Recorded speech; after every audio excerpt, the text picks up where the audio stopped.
Hello everyone, मैं राज शिवेन smart science में आप सबों का स्वागत करता हूं। आज हम सेल पार्ट 2 में डिस्कस करेंगे 4 ऑर्गेनेल के संदर्भ में।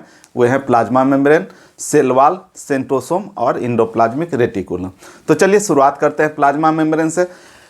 प्लाज्मा मेम्ब्रेन, जिसे सेल मेम्ब्रेन भी कहा जाता है और हिंदी में इसे कोशिका झिल्ली कहते हैं, यह प्लाज्मा मेम्ब्रेन सिर्फ और सिर्फ इलेक्ट्रॉन माइक्रोस्कोप से ही देखा जा सकता है। इसलिए हम यह कह सकते हैं कि यह प्लाज्मा मेम्ब्रेन के संदर्भ में जो भी विस्तृत जानकारी मिल पाई वह इलेक्ट्रॉन माइक्रोस्कोप के आविष्कार होने के बाद ही मिल पाई। यह प्लाज्मा मेम्ब्रेन प्लांट सेल और एनिमल सेल दोनों में पाया जाता है।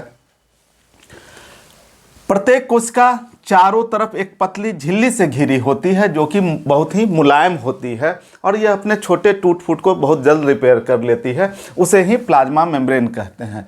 यह प्लाज्मा मेम्ब्रेन या कोशिका झिल्ली कोशिका की बाहरी सीमा है, यानी इस प्लाज्मा मेम्ब्रेन के बाद कोशिका का अस्तित्व नहीं है। यह प्लाज्मा मेम्ब्रेन सेल के एक्सटर्नल इन्वायरमेंट और इंटरनल इन्वायरमेंट के बीच में एक बैरियर का काम करता है। अर्थात यह हम कह सकते हैं हिंदी में कि यह प्लाज्मा मेम्ब्रेन या कोशिका झिल्ली सेल के कोशिका के बाह्य वातावरण और आंतरिक वातावरण के बीच में एक अवरोध का कार्य करता है। Plasma membrane double layered structure है, यानी कोशिका झिल्ली दोहरी झिल्ली की संरचना है। इसे हम बायलेयर मेम्ब्रेन भी कहते हैं। संभव है एग्जाम में पूछा जाए या पूछा भी गया है कि निम्नलिखित में से कौन से ऑर्गेनल डबल लेयर्ड हैं, तो उसमें यदि प्लाज्मा मेम्ब्रेन रहेगा तो आप उस पर निशान लगाएंगे। वैसे सेल में प्लाज्मा मेम्ब्रेन के अलावे 3 और स्ट्रक्चर हैं जो कि डबल लेयर्ड हैं। तो वे कौन कौन से हैं? तो एक है न्यूक्लियस, जिसे हिंदी में केंद्रक कहते हैं। दूसरा है माइटोकॉन्ड्रिया, जिसे हिंदी में सूत्रकणिका कहते हैं। और तीसरा है प्लास्टिड, जिसे हिंदी में लवक कहते हैं। और यह प्लास्टिड सिर्फ और सिर्फ प्लांट सेल में पाया जाता है। तो सेल में कुल 4 ऑर्गेनेल हो गए जो कि डबल लेयर्ड हैं। वे कौन कौन हैं? प्लाज्मा मेम्ब्रेन, न्यूक्लियस, माइटोकॉन्ड्रिया और प्लास्टिड। अब हम आते हैं प्लाज्मा मेम्ब्रेन के संदर्भ में फिर से कि प्लाज्मा मेम्ब्रेन सेमी परमेएबल या सेलेक्टिव परमेएबल इन नेचर होता है। सेमी परमेएबल की हिंदी होती है अर्धपारगम्य। तो यह जो प्लाज्मा मेम्ब्रेन है अर्धपारगम्य है। वो क्यों है अर्धपारगम्य? क्योंकि इस प्लाज्मा मेम्ब्रेन के थ्रू, इस कोशिका झिल्ली के द्वारा कुछ ही चीज़ें अंदर आ सकती हैं या बाहर जा सकती हैं। यदि सारी चीज़ें अंदर आ जाती और सारी चीज़ें बाहर चली जाती तो वो पारगम्य हो जाती, वो परमिएबल मेम्ब्रेन हो जाती। किंतु इस मेम्ब्रेन के थ्रू कुछ ही चीज़ें अंदर आ रही हैं या बाहर जा रही हैं, तो इसलिए अर्धपारगम्य हो गया या सेमी परमिएबल हो गया। वहीं इसे सिलेक्टिव परमिएबल या चयनात्मक पारगम्य क्यों कहते हैं? तो यह प्लाज्मा मेम्ब्रेन सिलेक्ट करता है कि कौन सी चीज़ें कोशिका के अंदर आएंगी और कौन सी चीज़ें कोशिका से बाहर जाएंगी। अर्थात इसी पर डिपेंड करता है कि यही रोक लगाता है कि किसे आना है और यही परमिशन देता है, यही अनुमति देता है कि किसे बाहर जाना है। तो इसीलिए इसे चयनात्मक पारगम्य या सिलेक्टिव परमिएबल मेम्ब्रेन भी कहते हैं।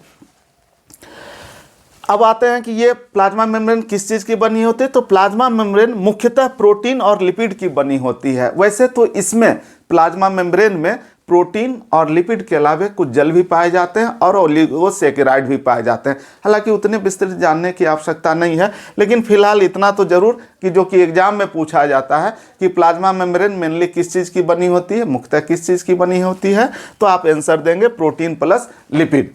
और इसी और प्रोटीन प्लस लिपिड के बने होने की वजह से इसे फॉस्फोलिपिड या लाइपोप्रोटीन इन नेचर कहा जाता है। संभव है एग्जाम में यह भी पूछा जाए कि वो किस नेचर की होती है, तो लाइपोप्रोटीन या लिपोप्रोटीन इन नेचर होता है।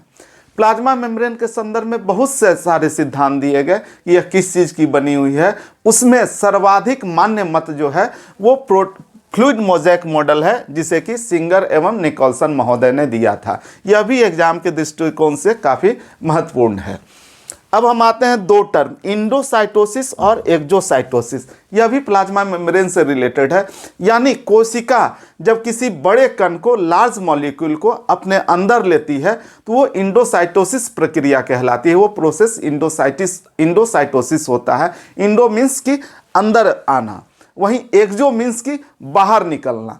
तो जब कोशिका के द्वारा किसी बड़े कण को, लार्ज मॉलिक्यूल को अपने से बाहर किया जाता है तो उसे एक्सोसाइटोसिस कहते हैं। बड़े कणों को बाहर करने की प्रक्रिया एक्सोसाइटोसिस, बड़े कणों को अंदर लेने की प्रक्रिया एंडोसाइटोसिस।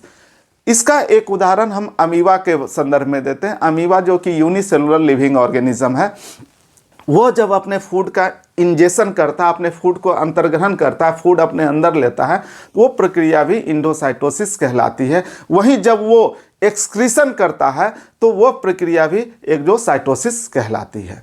अब हम आते हैं प्लाज्मा मेम्ब्रेन में से रिलेटेड कुछ और टर्म को जान लेते हैं। डिफ्यूजन, जिसे कि हिंदी में विसरण कहते हैं। इसका अर्थ होता है transport of gases high concentration to low concentration, यानी गैसों का परिवहन जब हाई कंसंट्रेशन से उच्च सांद्रता से निम्न सांद्रता की ओर होता है तो उसे विसरण कहते हैं। हम लिविंग ऑर्गेनिज्म के संदर्भ में ये जानते हैं कि प्रत्येक लिविंग ऑर्गेनिज्म जीवित रहने के लिए रिस्पायरेशन करता है, श्वसन करता है। इसके फलस्वरूप वह बाह्य वातावरण से ऑक्सीजन अपने अंदर लेता है और वो ऑक्सीजन फाइनली रूप से कोशिका तक पहुंचती है। तो कोशिका तक तो जो ऑक्सीजन पहुंच गए, अब वो अंदर कैसे आएगी?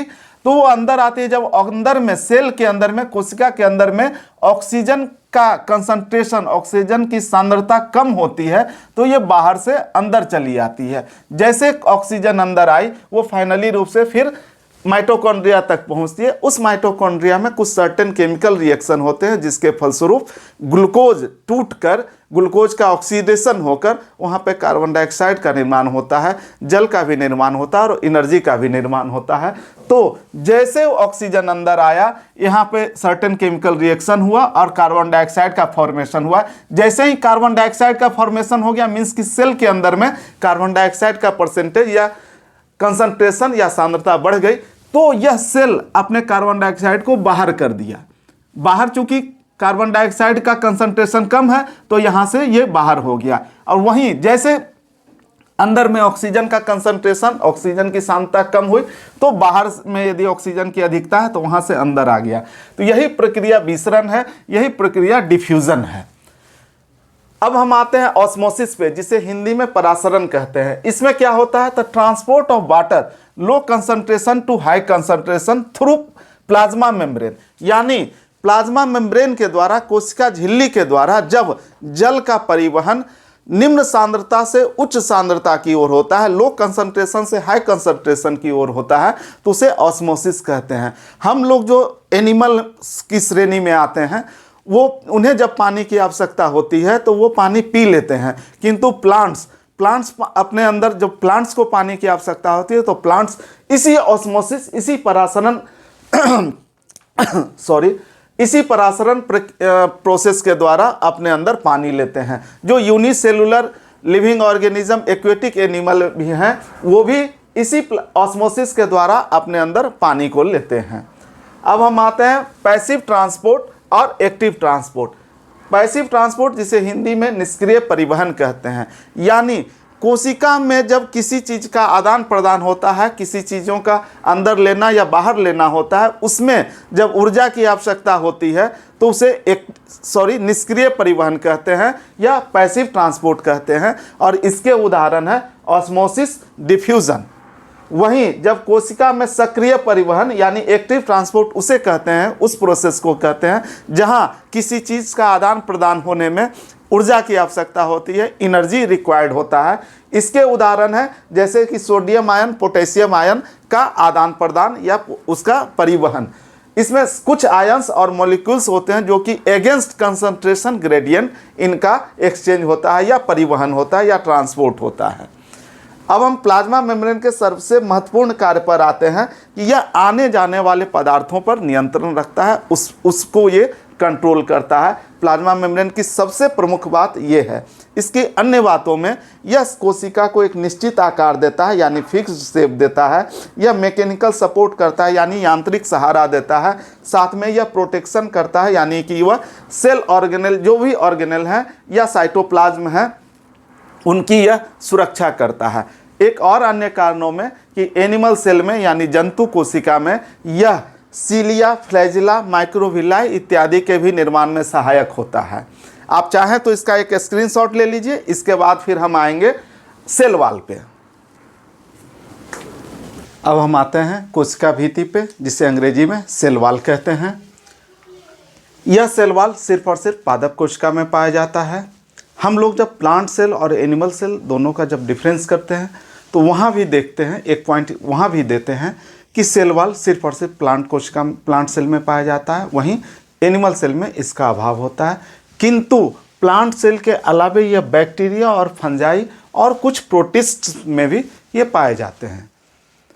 यह सेल वॉल जो प्लांट सेल में पाया जा रहा है वहाँ पे यह मुख्यतः सेलुलोज का बना हुआ है, यानी मेनली ये सेलुलोज का बना हुआ है। इसका अर्थ यह हुआ कि इसमें सेलुलोज के अलावा और भी कुछ है, लेकिन वहाँ पे प्रमुखता सेलुलोज की है।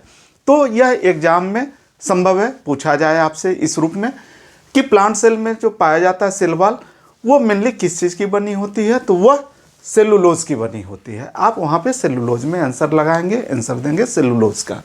वहीं बैक्टीरिया में जो सेल वॉल मिल रहा है वह पेप्टिडोग्लाइकन का बना हुआ है, और फंजाई में जो सेल वॉल मिल रहा है वह काइटिन का बना हुआ है। यानी अभी तक हम लोग जो देखे कि प्लांट सेल में पाया जाने वाला सेल वॉल सेलुलोज का है, बैक्टीरिया में पाया जाने वाला सेल वॉल पेप्टिडोग्लाइकन का है, और फंजाई यानी कवक में पाया जाने वाला सेल वॉल काइटिन का बना हुआ है। यह सेल वॉल मेनली 3 लेयर की बनी होती है, 3 परतों की बनी होती है, जिसमें एक है प्राइमरी सेल वॉल, दूसरा है सेकेंडरी सेल वॉल और तीसरा है मिडिल लेमिला। तो प्राइमरी सेल वॉल यानी प्राथमिक कोशिका भित्ति, यह यंग सेल यानी यंग प्लांट सेल में यह इसकी प्रमुखता होती है। यंग प्लांट सेल में यह पाया जाता है, जो कि थीन और सॉफ्ट होता है, यानी यह पतली और मुलायम होती है। वहीं जब प्लांट सेल मैच्योर होने लगता है तो वहाँ पे सेकेंडरी सेल वॉल की प्रमुखता होते जाती है, यानी जैसे जैसे सेल मैच्योर होने लगता है वहाँ पे सेकेंडरी सेल वॉल अपने आप को वहाँ पे अधिक इस्टेब्लिश करता है, वहाँ पे उसका परसेंटेज अधिक हो जाता है। जब उसका परसेंटेज अधिक हो जाएगा तो ऑब्वियसली प्राइमरी सेल वॉल यानी प्राथमिक कोशिका भित्ति है, उसका परसेंटेज, उसकी प्रतिशतता, उसका अनुपात खुद ब खुद कम हो जाएगा। अब हम आते हैं मिडिल लेमिला पे, जिसे हिंदी में मध्य पट्टिका कहते हैं। यह मध्य पट्टिका कहाँ पाई जाती है, तो जो 2 सेल वॉल होते हैं, यानी जब 2 सेल वॉल एक दूसरे से जो आपस में जुड़े होते हैं, ये मध्य पट्टिका वहीं पाई जाती है। यानी 2 सेल वॉल को जो जोड़ने वाला चीज़ है वहाँ पे मध्य पट्टिका पाई जा रही है, और मध्य पट्टिका में जो चिपकने वाला पदार्थ है वो पेक्टिन है। या तो हम ये जान गए कि मिडिल लेमिला कहाँ मिलती है, तो 2 कोशिका के 2 प्लांट सेल के बीच में मिलती है, और उसमें जो चिपकने वाला पदार्थ है वो पेक्टिन है। यह भी एग्जाम के दृष्टिकोण से काफ़ी महत्वपूर्ण है, और यह पूछा भी गया है और पूछा भी जा सकता है कि प्लांट सेल वॉल में कौन सा ऐसा पदार्थ होता है जिसकी वजह से वो एक दूसरे से चिपकते हैं, तो वो वहाँ पे पेक्टिन हो जाएगा। या मिडिल लेमिला में वह चिपकने वाला कौन सा पदार्थ है जो कि जिसकी वजह से 2 सेल प्लांट सेल आपस में चिपकते हैं, तो वो पेक्टिन हो गया। अब हम आते हैं, ये जो कोशिका भित्ति है यह प्लांट सेल का ये सेक्रेटरी प्रोडक्ट है, यानी सेक्रेटरी प्रोडक्ट ऑफ सेल है। तो सेल जो सिक्रीशन करता है, प्लांट सेल जो सिक्रीशन करता है, बहुत सी चीज़ों का सिक्रीशन करता है। उसमें कुछ चीज़ें सेल का जो सिक्रेटरी चीज़ है वो प्लाज्मा मेम्ब्रेन से बाहर जाकर डिपोजिशन होता है, और वही डिपोजिशन होकर यह सेल वॉल का रूप लेता है। तो यह जो सेल वॉल है यह सेल वॉल प्लांट का सेक्रेटरी प्रोडक्ट है, और यह सेल वॉल नॉन लिविंग होता है, यानी निर्जीव होता है। इसकी प्रकृति निर्जीव की होती है। और यह सेल वॉल कहाँ पाया जाता है, तो प्लाज्मा मेम्ब्रेन के आउटर इलाके में पाया जाता है। संभव है यह भी पूछा जाए कि ये सेल वॉल कहाँ मिलते हैं, प्लांट सेल में कहाँ पाए जाते हैं, तो इसका सिचुएशन हो गया, इसकी अवस्था हो गई कि ये प्लाज्मा मेम्ब्रेन के आउटर इलाके में। अब हम आते हैं इसके कार्य पे, वर्क पे। इसका कार्य है प्रोटेक्शन ऑफ प्लाज्मा मेम्ब्रेन। हम लोग प्लाज्मा मेम्ब्रेन पढ़े हैं, देखे हैं कि प्लाज्मा मेम्ब्रेन जो होता है वो पतली और मुलायम होती है, थीन और सॉफ्ट नेचर की होती है। तो इस प्लाज्मा मेम्ब्रेन को यह सेल वॉल, चूँकि अभी हम लोग ने देखा कि सेल वॉल थिक और हार्ड होता है, तो उसमें मान लीजिए ठीक है सेकेंडरी सेल वॉल होता है, लेकिन यहाँ पर जो जैसे सेल मैच्योर होने लगता है तो ऐसे तो यह थिक और हार्ड हो जाता है। तो यह सेल वॉल प्लाज्मा मेम्ब्रेन को एक्स्ट्रा प्रोटेक्शन देता है। तो इसीलिए प्रोटेक्शन ऑफ प्लाज्मा मेम्ब्रेन, साथ में यह सेल वॉल थिक और हार्ड होने की वजह से यह कोशिका को एक निश्चित आकार देने में यह काफ़ी मददगार साबित होता है। वैसे तो प्लाज्मा मेम्ब्रेन में भी पढ़े हैं कि प्लाज्मा मेम्ब्रेन सेल को एक शेप देता है, किंतु यह मुलायम होता है, उसके मुकाबले यह हार्ड होता है। तो ये फिक्स शेप देने में, निश्चित आकार देने में इसका रोल अहम हो जाता है, इसकी भूमिका महत्वपूर्ण हो जाती है। प्रिवेंशन ऑफ ओवर एक्सपेंशन, यानी जल के अवशोषण पर अत्यधिक विस्तार को रोकती है। हम लोग अभी ही देखे थे प्लाज्मा मेम्ब्रेन के समय में कि प्लांट्स जो होते हैं, पादप जो होते हैं, वो जल का ग्रहण कैसे करते हैं, जल कैसे वो प्राप्त करते हैं, तो वो ऑस्मोसिस के थ्रू प्राप्त करते हैं। तो उस ऑस्मोसिस के थ्रू जो जल इसमें आता है, तो संभव है कि अधिक जल आ जाए, उससे कोशिका बहुत अधिक फूल जाए, कोशिका का सेल का बहुत अधिक एक्सपेंशन हो जाए, तो कोशिका या सेल ब्लास्ट भी कर सकता है। तो ये हार्ड होता है, इस वजह से उसके अत्यधिक विस्तार को, ओवर एक्सपेंशन को यह रोकता है। प्रिवेंशन ऑफ ड्राइनेस, सूखने से बचाना, चूँकि यह हार्ड होता है और थिक होता है, इस वजह से यह इसका जो डिहाइड्रेशन होता है उसको काफ़ी हद तक यह कंट्रोल करता है। Prevention of external extreme condition, सामान्य रूप में हम लोग जानते हैं कि जो एनिमल होते हैं वो मूविंग होते हैं, मूवेबल होते हैं, इसलिए एक्सटर्नल एक्सट्रीम एनवायरमेंटल कंडीशन, जैसे अत्यधिक बारिश हो गई या अत्यधिक गर्मी हो गई या अत्यधिक ठंड हो गई, तो उससे बचने के लिए वो किसी न किसी रूप में आश्रय का सहारा लेते हैं। किंतु ये प्लांट जो होते हैं सामान्य रूप में ये फिक्स्ड होते हैं। तो ये प्रकृति की उस आपदा को झेलने के लिए प्रकृति ने ही इसे एक अनुपम उपहार के रूप में सेल वॉल दिया है, ऐसा हम लोग मानते हैं। और इस सेल वॉल की वजह से वो इस एक्सटर्नल एक्सट्रीम एनवायरमेंटल कंडीशन से अपने आप को बहुत हद तक ये बचा पाते हैं, सुरक्षित कर पाते हैं। साथ में यह सेल वॉल प्लांट्स को बहुत सारे मैकेनिकल चोट जो छोटे मोटे होते हैं उससे भी यह बचाने में कारगर होता है या सक्षम होता है। आप चाहें तो इसका एक स्क्रीनशॉट ले लीजिए, इसके बाद हम आएंगे सेंट्रोसोम पे।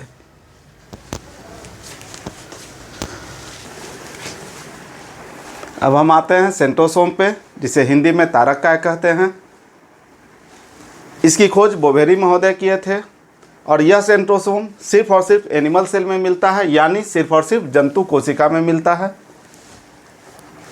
यह सेंट्रोसोम सेल डिवीजन का इनिशिएटिव लेता है, इसीलिए इसे सेल डिवीजन का मास्टरमाइंड भी कहते हैं। यानी कोशिका विभाजन की शुरुआत यह सेंट्रोसोम ही करता है। हम पहले पढ़ चुके हैं कि न्यूरॉन्स में सेल डिवीजन क्यों नहीं होता है, तो उसके पीछे वजह यही है कि वहाँ उस न्यूरॉन्स में सेंट्रोसोम नहीं पाया जाता है। यह सेंट्रोसोम कोशिका में या सेल में एक की संख्या में मिलता है, सिर्फ और सिर्फ एक की संख्या में मिलता है, और यह न्यूक्लियस के आसपास पाया जाता है। और प्रत्येक सेंट्रोसोम में 2 सेंट्रियोल होते हैं जो कि एक दूसरे से 90 डिग्री के एंगल पर जुड़े होते हैं। सेंट्रियोल का शेप कैसा होता है, तो सेंट्रियोल का शेप सिलिंड्रिकल होता है, यानी बेलनाकार होता है। और सेंट्रियोल से 9 ट्रिपलेट माइक्रोट्यूब्यूल्स मिलते हैं। कोशिका विभाजन के दौरान यह सेंट्रोसोम 2 भागों में बंट जाता है और 2 भागों में बंटकर यह दोनों पोल पे चला जाता है, जहां से कि स्पिंडल फाइबर का निर्माण होता है। और हम सेल डिवीजन में इसके बारे में थोड़ा और डिटेल्स पढ़ लेंगे। फिलहाल इतना ही कि केंद्रक में न्यूक्लियस में जो क्रोमेटिन नेटवर्क पाया जाता है वो सेल डिवीजन के दौरान छोटे और मोटे होकर क्रोमोसोम के रूप में आ जाते हैं और वो क्रोमोसोम इसी स्पिंडल फाइबर्स में आकर जुड़ते हैं। जिस कोशिका में, जिस सेल में सेंट्रोसोम का पाया जाना चाहिए यानी रहना चाहिए, यदि किसी गड़बड़ी की वजह से उसमें सेंट्रोसोम नहीं है तो सेल डिवीजन एबनॉर्मल हो सकता है। उसके फलस्वरूप क्रोमोसोम की संख्या में भी भिन्नता आ सकती है, वो भी इरेगुलर हो सकता है और फाइनली रूप से कैंसर का भी कारण बन सकता है। इसके बाद हम आएंगे इंडोप्लाज्मिक रेटिकुलम पे। आप चाहें तो इसका एक स्क्रीनशॉट ले लीजिए, फिर हम इंडोप्लाज्मिक रेटिकुलम पे आते हैं। अब हम आते हैं इंडोप्लाज्मिक रेटिकुलम पे। जिसे संक्षेप में ईआर कहते हैं और हिंदी में अंतःप्रद्रवी जालिका कहते हैं। यह ईआर कोशिका में सर्वत्र फैला रहता है, सभी जगह फैला रहता है। और यह ईआर कॉम्प्लेक्स मेम्ब्रेनस स्ट्रक्चर होता है, यानी जटिल झिल्लीदार संरचना होती है। और इसका सिंथेसिस में, परिवहन में, ट्रांसपोर्टेशन में और स्टोरेज में यानी भंडारण में बहुत ही यह इम्पॉर्टेंट रोल निभाता है। यानी ये बहुत सी चीज़ों का सिंथेसिस करता है, फिर उसका परिवहन करता है और उसका स्टोरेज भी करता है।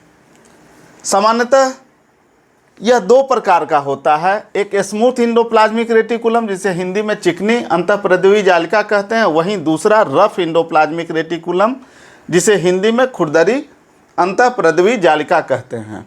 बेसिकली ये इंडोप्लाज्मिक रेटिकुलम एक ही प्रकार का होता है, लेकिन इन दोनों में जो फ़र्क है वो क्यों है, तो सिर्फ और सिर्फ इसलिए कि ये जो चिकनी अंतःप्रद्रवी जालिका है ना, स्मूथ इंडोप्लाज्मिक रेटिकुलम, उसके ऊपर जब राइबोसोम पाए जाते हैं तो उसी वजह से वो रफ हो जाता है। यानी रफनेस क्यों आता है, तो वो राइबोसोम की वजह से आता है।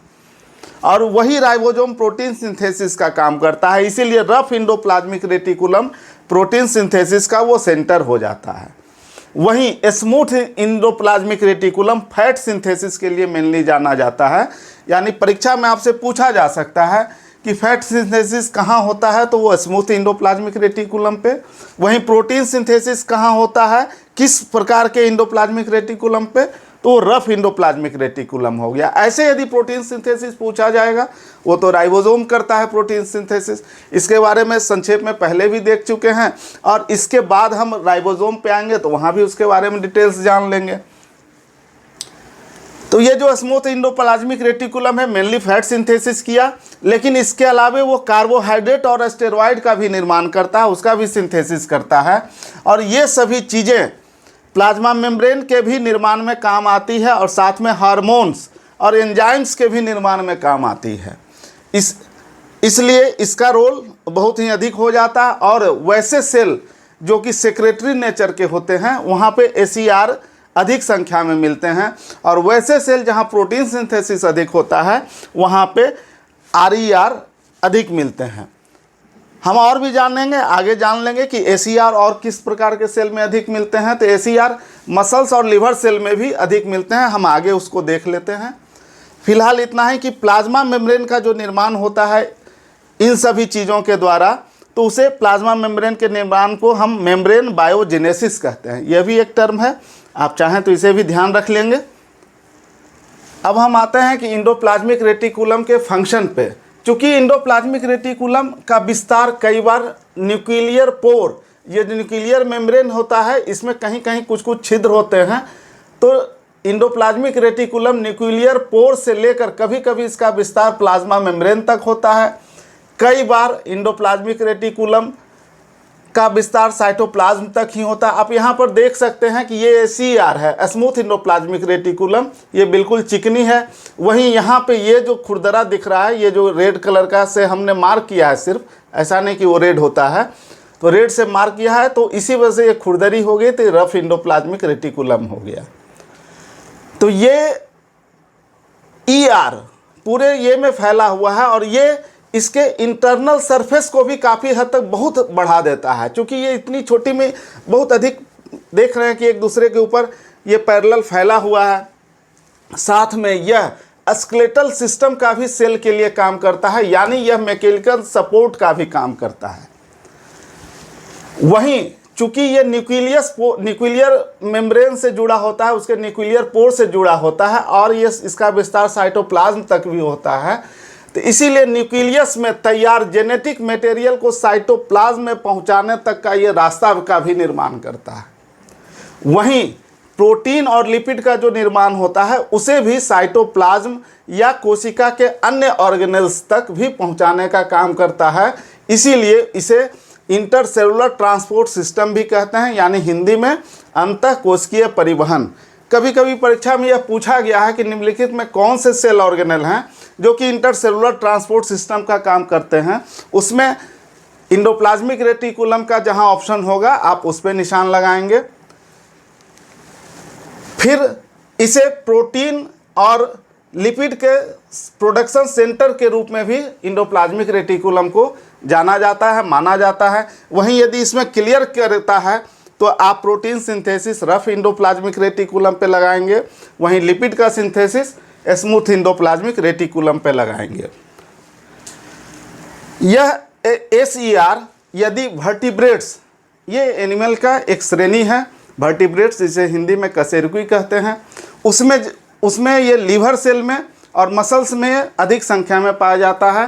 तो लीवर सेल में यह काम क्या करता है कि बहुत सी दवाओं और जो टॉक्सिन आते हैं तो उसको डिटॉक्सिफिकेशन यानी निराविषीकरण का काम ये लीवर सेल में SER करता है। वहीं मसल सेल्स में ये कैल्शियम आयन का स्टोरेज का काम करता है। और कैल्शियम आयन का क्या काम है, तो मसल का कॉन्ट्रैक्शन, ये जो हमारा हाथ है ऐसे आगे पीछे हो रहा है या हम चल रहे हैं तो मसल्स की एक्टिविटी से चल रहे हैं, उसका कंट्रैक्शन और रिलैक्सेशन से चल रहे हैं, तो उसमें कैल्शियम आयन का बहुत अधिक रोल होता है और उसमें ये स्टोरेज करके काफ़ी मददगार साबित होता है। इसीलिए SER मसल्स और लिवर सेल में अधिक संख्या में पाया जाता है। साथ में SER सेक्रेटरी सेल में अधिक संख्या में पाया जाता है। वहीं RER जिस सेल्स का प्रोटीन सिंथेसिस का काम अधिक होता है वहाँ ये पाया जाता है। आप चाहें तो इसका एक स्क्रीनशॉट ले लीजिए। इसके बाद हम फिर आएंगे राइबोसोम पे।